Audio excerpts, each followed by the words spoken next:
But the Buress clip was the first rumble of an avalanche bearing down on Cosby, prompting dozens of women to come forward with their own stories of abuse by the entertainer, eventually leading to his arrest and subsequent conviction.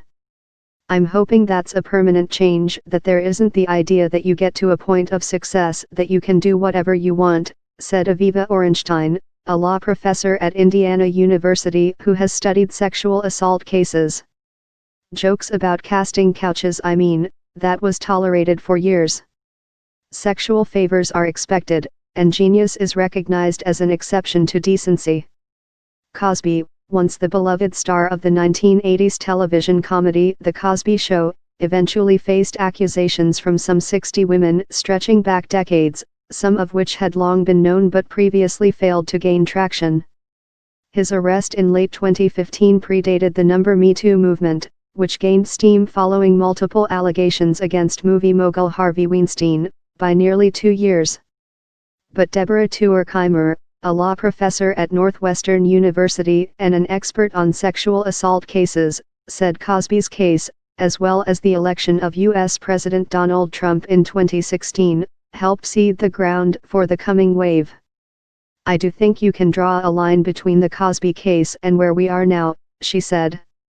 Defense lawyers grilled prospective jurors before the trial on whether they could set aside their feelings about Me Too. The judge who oversaw both trials, Stephen O'Neill, allowed prosecutors to call 5 additional accusers to tell their stories at the second proceeding, bolstering Constand's account. "The movement may have influenced the judge's willingness to allow more witnesses," Orenstein said. In closing arguments, prosecutors specifically called out Cosby's lawyers for targeting the women's credibility, saying those attacks discourage victims from speaking up. Experts said the Me Too movement's work is far from over.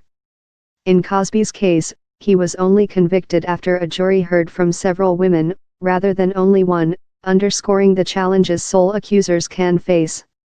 That dynamic is on display in the controversy surrounding U.S. Supreme Court nominee Brett Kavanaugh, Tuerkheimer said, with Kavanaugh and his allies denying allegations from a woman that he sexually assaulted her in high school.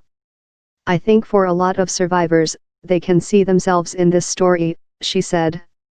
"People are watching carefully.